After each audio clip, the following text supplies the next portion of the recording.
అదృష్ట రత్నాలయం జ్యువెల్స్ అదృష్ట రత్నం అష్టైశ్వర్యాలకు మహానిలయం.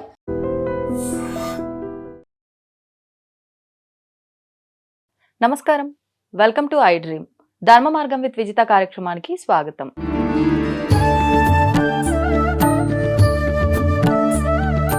ప్రస్తుతం మనతో పాటు ఉన్నారు హరితస సేవా సంస్థ వ్యవస్థాపకులు, ప్రముఖ ఆధ్యాత్మికవేత్త సూర్యకిరణ్ శర్మ మల్లాది. ఇప్పుడు గురుగారితో మాట్లాడి మరిన్ని విషయాలు తెలుసుకుందాం. ముఖ్యంగా మనకు ఆధ్యాత్మికంగా కావచ్చు, నిత్య జీవితంలో కావచ్చు, ఎన్నెన్నో విధానాలు ఆచరిస్తున్నప్పటికీ కూడా మరెన్నో సందేహాలు తలెత్తుతూనే ఉంటాయి. అసలు ఏంటి వాటి గురించి ఒక అవగాహన ఉంటే బాగుంటుంది అనిపిస్తుంది. అటువంటి అవగాహన కోసం చేసే ఈ చిన్న ప్రయత్నమే గురుగారితో మాట్లాడి తెలుసుకునే ప్రయత్నం. మరి ఇంకెందుకు ఆలస్యం, గురుగారితో మాట్లాడేద్దాం.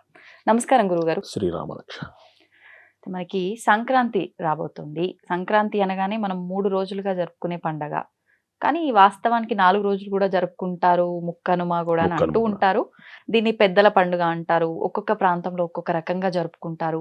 అసలు ఏ పండగ జరుపుకున్నా ఒకప్పుడు పండగ వాతావరణం వేరు, ప్రస్తుత పండగ వాతావరణం వేరు. అంటే ఇప్పుడు ప్రతి ఒక్కరికి, ఈ జనరేషన్ వాళ్ళకి పండుగ యొక్క విలువ, అసలు ఎందుకు జరుపుకుంటున్నామని ఆంతర్యం తెలియకపోవటం వల్ల ఈ పండుగలు కూడా ఎంజాయ్మెంట్లో వెళ్ళిపోయాయేమో అని నా అభిప్రాయం సార్. దాని గురించి అసలు ఎందుకు జరుపుకుంటున్నాం పండుగలు, విశేషంగా సంక్రాంతి ఎందుకు జరుపుకుంటున్నాము, దాని గురించి. సగం సంక్రాంతి కొత్త సినిమా రిలీజ్లో వెళ్ళిపోతుంది. వాస్తవం. అసలు సంక్రాంతి పండగ లేకపోతే అదొక బాధ్యత. జ్యోతిష శాస్త్రాన్ని అనుసరించి మనకి సూర్య సిద్ధాంతము అని, చాంద్రమానము అని, బారహస్పత్యమానము అని, నక్షత్రమానము అని 4 విధాలుగా ఉన్నాయి. సూర్య సిద్ధాంతము అంటే సౌర విధానము అంటే సూర్యుడి యొక్క గమనాన్ని అనుసరించి వెళ్ళేది. కర్కాటక సంక్రమణము అంటే కర్కాటక రాశిలోకి సూర్యుడు ప్రవేశించిన దగ్గర నుంచి మనం దక్షిణాయనంగా, మకర రాశిలోకి ప్రవేశించినటువంటి సమయాన్ని నుంచి ఉత్తరాయణముగా మనం భావిస్తాం. ఇలా మనం జాగ్రత్తగా లెక్కేసుకుంటే 12 సంక్రమణాలు ఉంటాయి. ప్రతి రాశిలోనూ సూర్యుడు 30 రోజుల పాటు ఉంటాడు. అంటే ప్రతి మాసంలోనూ ఒక సంక్రమణం జరుగుతుంది. ఒక సంక్రమణము ఒక సూర్యగ్రహణంతో సమానము. అంత పవిత్రము. ప్రతి సంక్రమణము ఒక సూర్యగ్రహణంతో సమానము. సంక్రమణము, వ్యతిపాత యోగము, గ్రహణము ఇవన్నీ ఆధ్యాత్మిక సాధనలో విశేషమైనటువంటి ఫలితాలనిచ్చే మహత్తరమైనటువంటి సమయాలు. నిజానికి ఇవి పిండి వంటలతోటో వేటితోటో గడుపుకోవాల్సినటువంటి సమయాలు కావు. మరి పండగ వాతావరణం ఏమిటి అంటే రైతన్నలకి పంట చేతికొచ్చేటువంటి సమయం. కాబట్టి వాళ్ళకి ఇది ఆ వచ్చినటువంటి ఆ పంటని సూర్యుడికి అర్పించేటువంటి, సూర్యుడికి నివేదన పెట్టేటువంటి, కొండలలో మనకి అన్నాల్ని పొంగించు పాయసాలని వాడిని పొంగించేటువంటి ఒక మహత్తరమైన సమయం.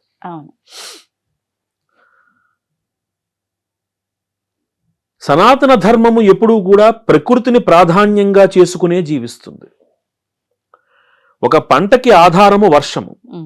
అలాని వర్షాలు ఎక్కువగా పడితే పంట నాశనం అయిపోతుంది. సూర్యరశ్మి కిరణజన్య సంయోగ క్రియతోటి ఆ పంట వృద్ధి చెందడానికి దోహదపడుతుంది. అలాని సూర్యరశ్మి మాత్రమే ఉంటే పంట చచ్చిపోతుంది. అంటే అన్ని సమపాళ్లలో ఉండాలి. సూర్యుడి యొక్క కిరణము భూమాతకి చాలా ముఖ్యం. ఏమండి, భూమిని అమ్మతో పోలుస్తారు. ఎందుకు అంటే ఒక విత్తనం నాటిన తర్వాత భూమి చీల్చుకుని తను అనుభవించేటువంటి ఆ ప్రసవ వేదనతోటి కొత్త జీవికి కారణమవుతోంది. కాబట్టి అమ్మ అయింది ఆవిడ. అందుకని భూమాత, భూపిత అనట్లేదు. అవునా?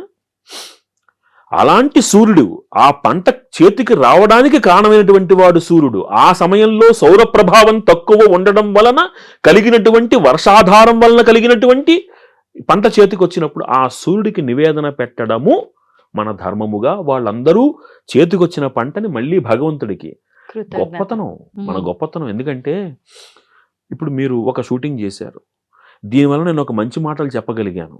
సహజంగా ఏం జరుగుతుంది, అయిన వెంటనే మీరు నాకు థ్యాంక్స్ చెప్తారు. కానీ ఏం చేయాలి, నేను చెప్పాలి. ఎందుకు? నా దగ్గర ఉన్నటువంటి నాకు నా గురువులు నేర్పిన విద్వత్తును నేను మీకు చెప్పగలిగాను, అవకాశం దొరికింది, అది చెయ్యాలి.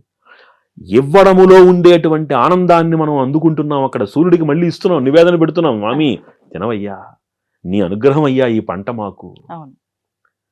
ఇది ఒక పార్శ్వం. రవి ఆత్మకారకుడు అంటాం, పితృకారకుడు అంటాం జాతక ప్రకారం. మన పితృదేవతల యొక్క ఆ అధిపతిగా ఈ సంక్రమణ సమయంలో పెద్దల పండగ అండంలో ఆ పెద్దలకి మనం తర్పణాలు ఇవ్వవలసినటువంటి మహత్తర సమయం ఇది.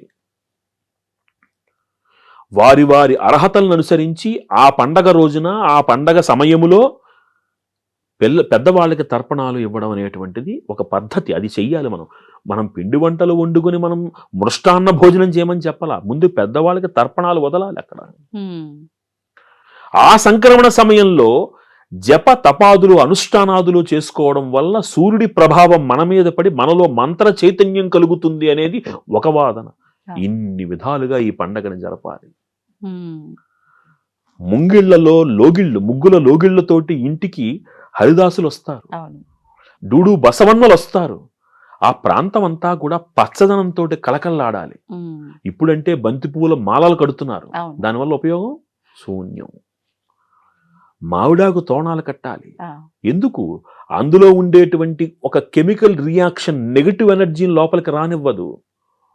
మన భారతదేశంలో కొన్ని రాష్ట్రాలలో ఎప్పటికీ ఒక నియమం ఉంది, ఆ ఇంటికి ఎప్పుడూ పచ్చటి తోరణం వేలాడుతూనే ఉంటుంది. మీరు అరుణాచల్ ప్రదేశ్ వెళ్ళండి, బీహార్లోని కొన్ని మారుమూల గిరిజన ప్రాంతాలకు వెళ్ళండి, ఉత్తరప్రదేశ్ వెళ్ళండి, జమ్మూ కాశ్మీర్ వెళ్ళండి, ఖచ్చితంగా పచ్చటి ఆకులు ఎప్పుడు ఆ మామిడాకు ఎండిపోగానే తీసేసి మళ్ళీ కట్టేస్తారు వాళ్ళు. ఈ సాంప్రదాయం మనకు ఉన్నది, మనం మర్చిపోతున్నాం.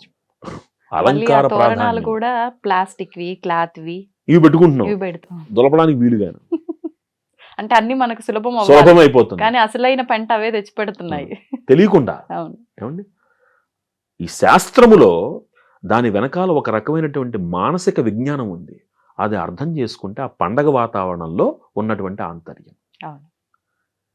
భోగి,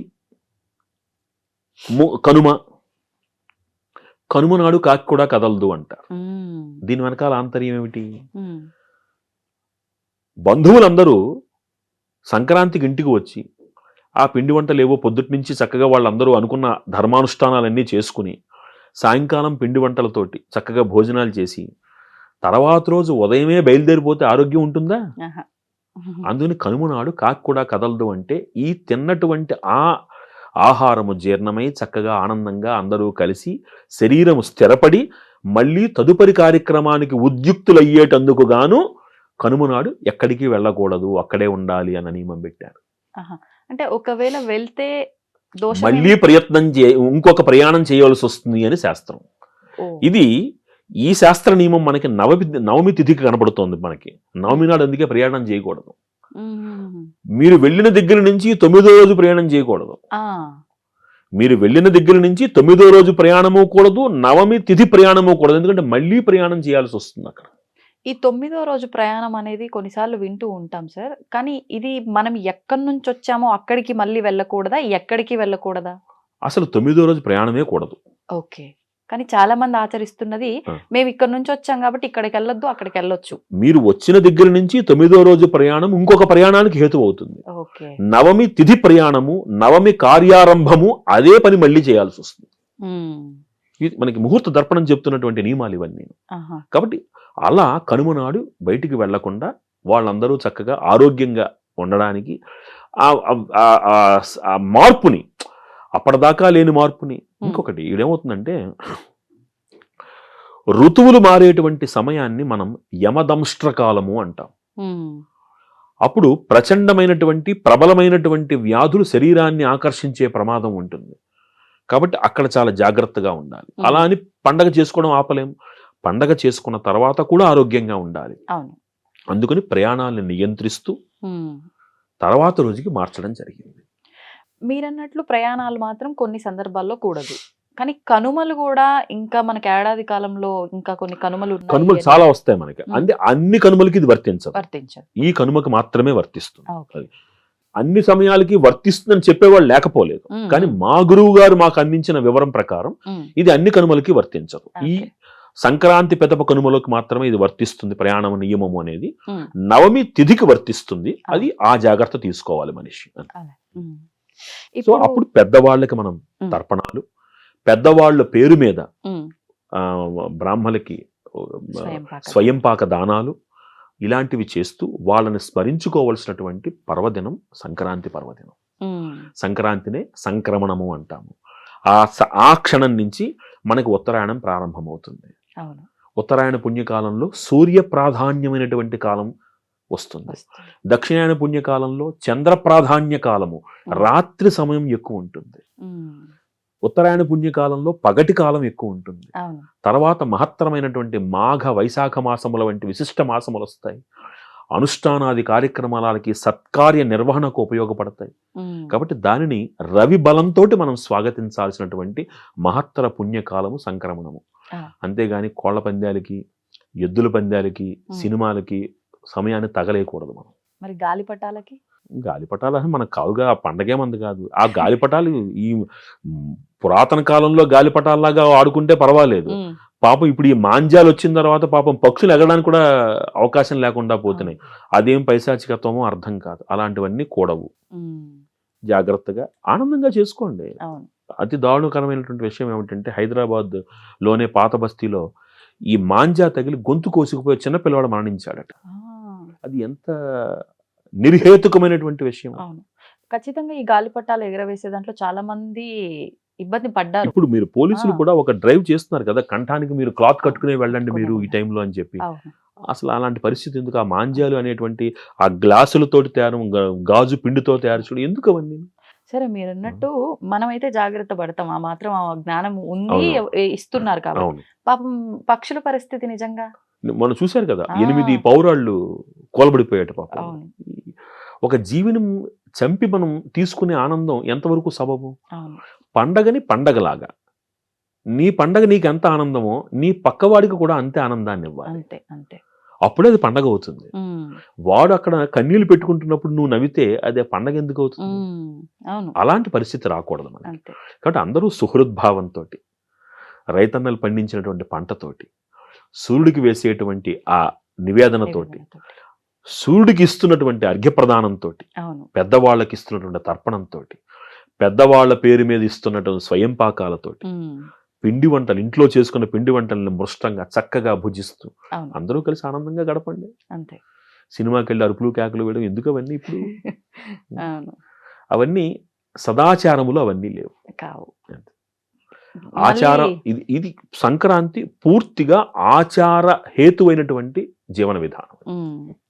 ఇప్పుడు మరి ఇంత విశేషం ఉన్న ఈ పండగని అంటే కొన్నిసార్లు వింటూ ఉంటాం, సంక్రాంతి ఈసారి కీడుతో వచ్చింది.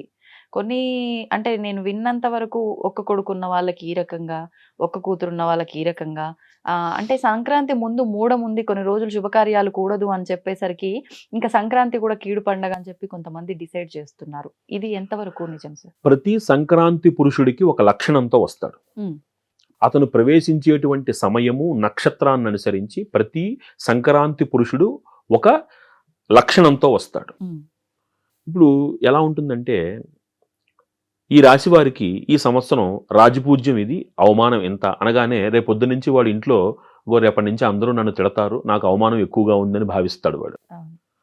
సంక్రాంతి పురుషుడి లక్షణం చెప్పినా, ఉమ్, రాజపూజ్య అవమానాలు చెప్పినా, ఆదాయ వ్యయాలు చెప్పినా అవి మీ ఇంట్లో కలిగేటువంటి లాభ నష్టాలకి ప్రతీకలు కావు అని గమనించాలి. ఉమ్, అది పర్యావరణానికి సంబంధించినటువంటి లక్షణంగా భావించాలి. ఆ, ఆ సంవత్సరము సంక్రాంతి పురుషుడి లక్షణం అలా ఉండడం వలన పర్యావరణం గాని ఆలోచన సరళ గాని ఇలా ఉంటుంది కాబట్టి ఈ సత్కార్యాలతోటి దాన్ని మీరు అధిగమించాలి అవును. అని చెప్పడమే లక్షణం తప్ప దాన్ని మనం వ్యక్తిగతంగా ఆపాదించుకోమని ఎక్కడా చెప్పబడలేదు. ఆ, గోచారం కూడా మీరు వ్యక్తిగతంగా ఆపాదించుకోవడానికి లేదు, అవి సహజమైనటువంటి లక్షణాలుగా చెప్పబడుతున్నాయి. ఉమ్, మీ వ్యక్తిగతమైనటువంటి పురోభివృద్ధికి మీ వ్యక్తిగత జాతకము కావలసిందే. ఆ, కాబట్టి అది ప్రాకృతికంగా ఈ సంవత్సరము సంక్రాంతి యొక్క లక్షణాన్ని అనుసరించి రాబోయేటువంటి ఈ సంవత్సరము 3 నెలలు ఇలా ఉండేందుకు, 9 నెలలు ఇలా ఉండేందుకు అవకాశం ఉంది అని సంక్రాంతి పురుషుడి లక్షణం ద్వారా తెలియజేస్తారు. ఓహో. మనకు సైన్యాధిపతి శని అయ్యాడు అంటారు. అనగానే అవుతుంది ఉద్రిక్త వాతావరణం ఉంటుంది, యుద్ధ వాతావరణం ఉంటుంది అంటారు. అవన్నీ లక్షణాలు. అది ఇండియాలో ఉంటుందా అంటే ఇండియాలో ఉండొచ్చు, పక్క దేశంలో ఉండొచ్చు. వ్యక్తిగతంగా ఆపాదించుకోకూడదు. ఇవి సహజమైన ప్రాకృతిక లక్షణాలు మాత్రమే. భయపడకండి. జ్యోతిష్యము ఒకళ్ళని భయపెట్టడానికి చెప్పబడలేదు. మీరు తీసుకోవలసినటువంటి జాగ్రత్తల గురించి మాత్రమే నిర్ణయం చేస్తుంది. భయపడకండి. ధన్యవాదాలండి. శ్రీరామరక్ష. And for more videos, Please subscribe to iDream. Please subscribe to iDream. Please subscribe iDream. And please subscribe to iDream. For more videos, subscribe to iDream. please like, share and subscribe to the channel. Congratulations, iDream. Subscribe to iDream. Subscribe to iDream. So subscribe to iDream Media. iDream ki iDream team andarki huge congratulations. Please subscribe iDream Media. Please subscribe to iDream. Subscribe iDream. Please subscribe to iDream. iDream అంటే నా కళల ఛానల్ను subscribe చేసుకున్న నోరు తిరుగుతలేదు. మీరైతే గంట గుర్తు కొట్టండి. For more such videos, please subscribe to iDream. Subscribe to iDream. Please subscribe to iDream. Please subscribe iDream Media. Please do subscribe to iDream. Please subscribe to iDream Media. For best entertainment and information, please subscribe iDream. And don't forget to subscribe to iDream.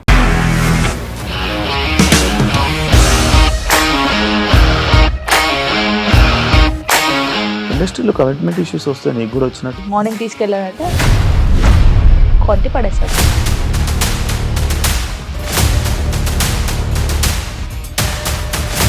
ఒక్కళ్ళు కూడా చూడలేదు ఈ cinema అని చెప్పడానికి కూడా చాలా ధైర్యం కావాలి. అది నిజం కదా, దాంట్లో ధైర్యం ఏంటి? ఇది నెక్స్ట్ డే ప్లేట్ మార్చేస్తే తప్పు కదా. As of now, we are comfortable this అని నేను అనుకుంటున్నాను. రష్మిక గారిది మీది ఒకే ఊరంట కదా.